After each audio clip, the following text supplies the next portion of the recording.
UK തീരത്തെ east യോർക്ക്ഷയറിൽ 2 കപ്പലുകൾ തമ്മിൽ കൂട്ടിയിടിച്ചുണ്ടായ അപകടത്തിൽ രക്ഷാപ്രവർത്തനം ഇപ്പോഴും തുടരുകയാണ്. 2 കപ്പലുകളിലെയും ജീവനക്കാരായ 36 പേരെ വിവിധ ആശുപത്രികളിൽ പ്രവേശിപ്പിച്ചിട്ടുണ്ട്.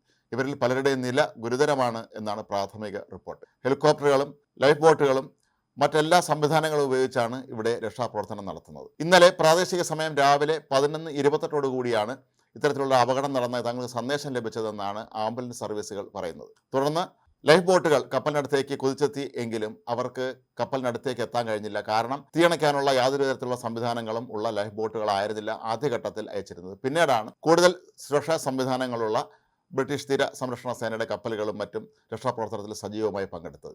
അപകടത്തിന് തൊട്ടു പിന്നാലെ തന്നെ 2 കപ്പലുകളെയും ജീവനക്കാർ കടലിൽ ചാടി രക്ഷപ്പെടുകയായിരുന്നു. സ്റ്റെന ഇമ്മാക്കുലേറ്റ് എന്ന അമേരിക്കൻ പതാക വഹിക്കുന്ന ചരക്ക് ടാങ്കറും പോർച്ചുഗലിലെ സ്വയംഭരണ പ്രദേശമായ മദീരയുടെ പതാകയുള്ള സോളാങ് എന്ന കണ്ടെയ്നർ കപ്പലുമാണ് അപകടത്തിൽപ്പെട്ടത്. ഏതായാലും ദുരന്തത്തിൽ ആരും മരിച്ചിട്ടില്ല എന്നാണ് ഇപ്പോൾ ലഭിക്കുന്ന വിവരം. എങ്കിലും എണ്ണ ടാങ്കറിലെ ഒരു ജീവനക്കാരനെ കാണാതായതായി പറയപ്പെടുന്നുണ്ട്.